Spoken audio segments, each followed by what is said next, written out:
It is an honor and a joy to be with you all virtually today. I'm joining you from Stockholm, Sweden. I'll be giving a presentation to medical educators, folks training the doctors of our future, uh, just in a couple of days. So I feel fortunate to be able to be with you through the magic of technology. So this morning, what I want to offer to you are just some reflections on the the theme of disruption, but in particular to continue in a way some of the beautiful invitations and reflections that we've already heard so far, just listening to the conversation between my dear friend Jack Cornfield and the Honorable Vivek Murthy. I'll continue to call him that no matter what role he officially is playing anymore. Just listening to their conversation and hearing reflections following up on John Kabat-Zinn's invitation that we, allow our mindfulness practices to support us in really accessing clarity and compassion and really resolve during this challenging time. All of these preceding comments have really provided a beautiful kind of opening for the remarks I just want to share with you all.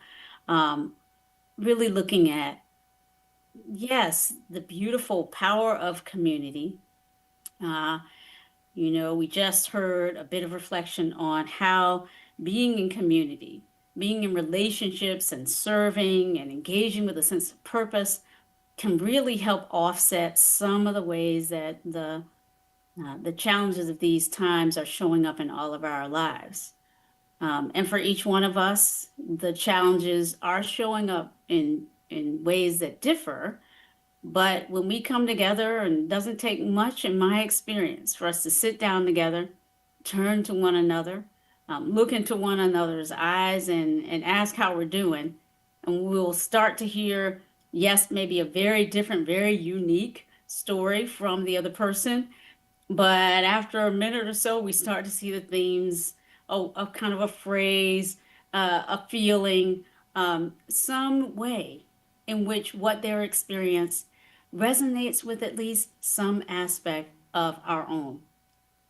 This ability that we human beings have to connect across lines of real and perceived differences has been a touchstone for my work for many, many years.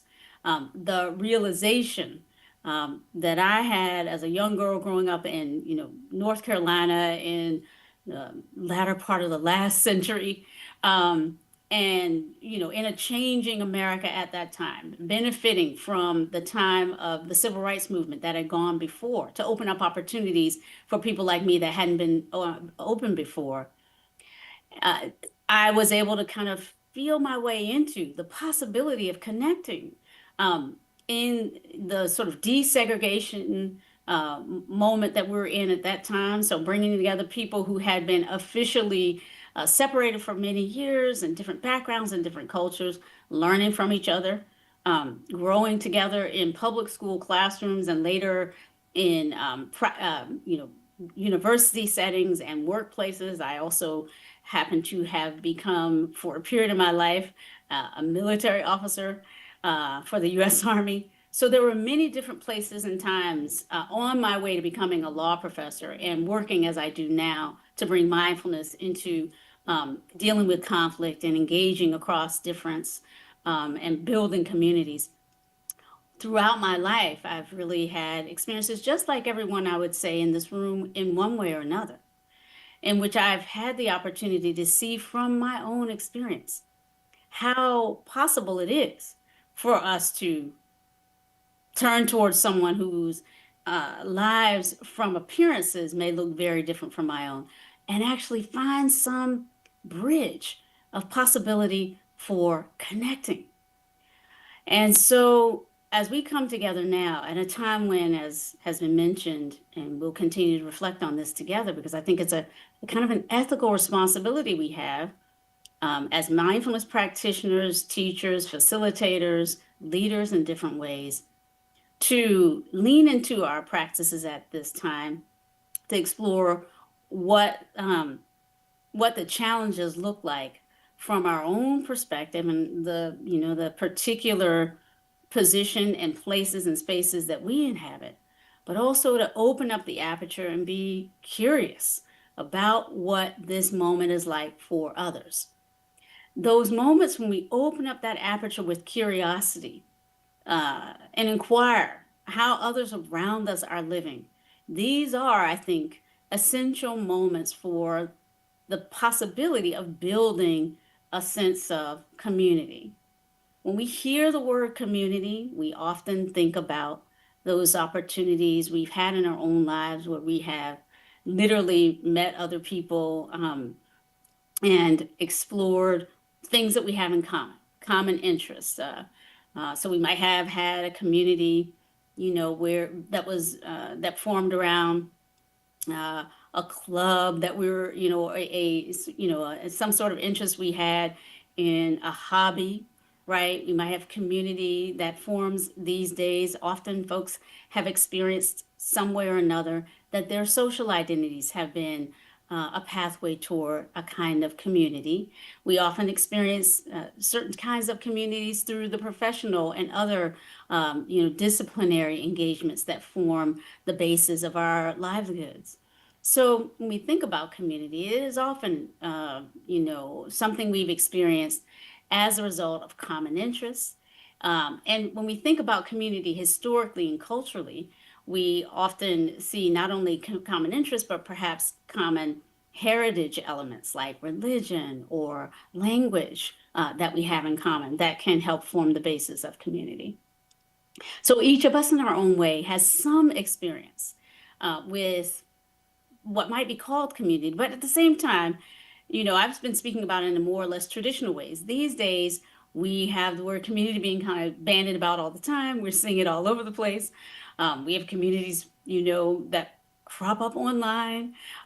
We have community being used more and more by sort of sales folk and in the corporate setting um, because of the awareness that many have that simply to speak about community may open the ear and draw some folks closer in because many of us have seen over the course of our lives the fading away of some of the more traditional means of community, the closer connections with family and members of a particular religious or heritage group that maybe a generation or two ago had been so commonly associated with how our communities form and how they form a sense of resilience. Um, these forms of traditional means of feeling our way into community may not be as commonly an aspect of our lives today.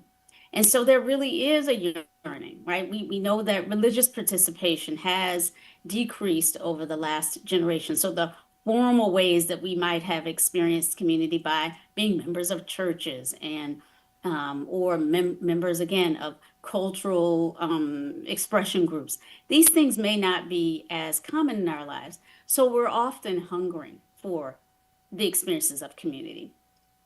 But what does it really mean for us? And are there ways that we might look at our own history and think about times when we felt that kind of sense of belonging that Vivek Murthy was talking about, a deep sense of belonging that has had its expression in and amongst others who were engaged in something that we shared and felt good about sharing in common. Sometimes we've had a sense of community, again, at workplaces, sometimes in schoolrooms, sometimes, if we're lucky, in the actual neighborhoods where we live. But again, we are often, sometimes living more isolated and sort of experiencing ourselves a little bit more disconnected from those with whom we share street addresses, more so today than perhaps might have been so in the past. So the question is, how is it that we can bring this desire that many of us have for this experience of community, even in these difficult times, where yes, there's more polarization and Yes, there are more things for us to kind of worry about these days when we come together. The sense of the lack of safety amongst in our when we leave the places where we know ourselves to be loved and protected, whether it's our home or close family group. Many of us are feeling much more vulnerable when we go out into the world and extend a hand of friendship to folks that we don't know. So I imagine I'm not alone in actually feeling some of the ways that some of the changes that we're going through, some of that is showing up in a greater reticence or concern about reaching out across these lines of difference. And many of us feel more and more that the culture that's been created around these phones, where we have all the kind of community we might ever need on these devices, often makes it all that much more difficult to reach out. And yet, when we can reach out, we can really feel, if we can reach out in ways where we feel safe enough, where we feel that we are connecting with someone who's actually open to our story and our unique experience in the world. There's so much evidence of the healing power of those kinds of connections. Whether we look at cognitive psychological reports, whether I just look at what happened in my law school classes over the 25 plus years that I taught, class after class, a whole generation of law students, I would see them come in as strangers. And after just a day or two in the intensity of taking the same classes, communicating about things that matter, engaging in something that they cared about, and testing themselves and challenging themselves together, they would fast build this sense of community and a sense of relationships that, and for many, almost legendarily, would continue throughout their lives. So community and connection matter, but it's hard for us. So we know that the mindfulness practices that many of us engage in help make us aware that when we get together, as John Kabat-Zinn, my friend and teacher, used the phrase "people stress" to describe some of the ways that just coming together can be stressful, right? We long for connection. We also, when we get it, we can feel exhausted by it, fearful, not sure how much we want to be seen. And so, what I want to just offer is a little bit of encouragement because it's really, I think, never been more important for us to believe in the power of connecting across these differences. If we look at all those who've made significant change in the world, pick your favorite hero. I've had actually the beautiful opportunity in the last few days that I've been traveling here in in Scandinavia. I've had a chance to explore some of those who won the Nobel Peace Prize and some of um, their messages to us that I want to just amplify here. Because the messages that I've heard from those who've been honored for lifetime work in addressing the highest risks that we're facing today, that our societies might fall apart, that violence might erupt politically or in our neighborhoods, and war that we know is happening around the globe too often to too many people, that these wars may continue and more people will suffer, whether in the Middle East or in Europe, where I am, or even in the United States. We must do everything we can, actually, to deepen the faith that we have in each other, in the bonds of brotherhood, sisterhood, fellowship, whatever the phrase you want to call it, in these bonds that human beings can experience together. But to be able to have the faith in those things, the faith that these Peace Prize recipients tell us we must cultivate if peace is ever to have a chance. We've got to cultivate a sense of universal human dignity. I think if we're in this room together, we believe in the value of human spirit and human potential. But we've got to be a part of those who help create the conditions and circumstances, and then policies and institutions in our world and in our communities that support the realization of dignity and respectful treatment to all beings. We've got to expand support for nonviolence.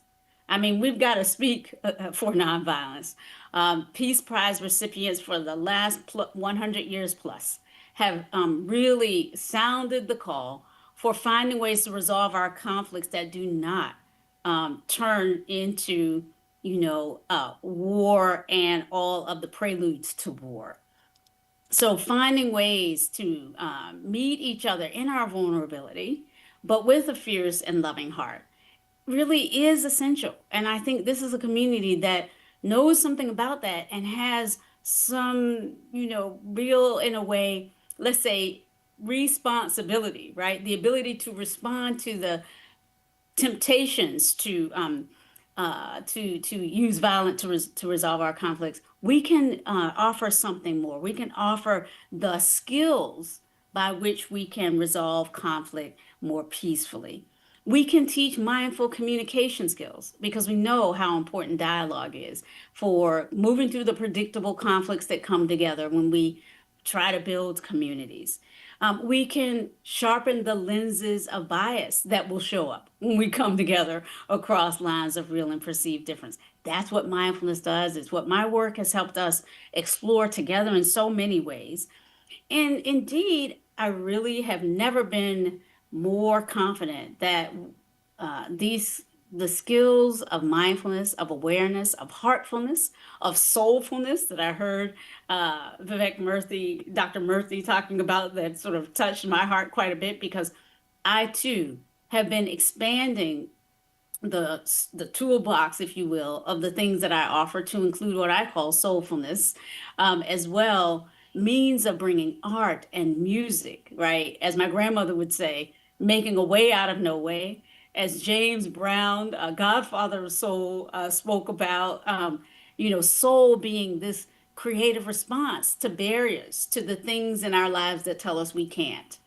So bringing this quality of soulfulness forth is essential, I think, to making community in times of disruption. Beautiful beings who are here gathered today, we know it's not easy for us to connect.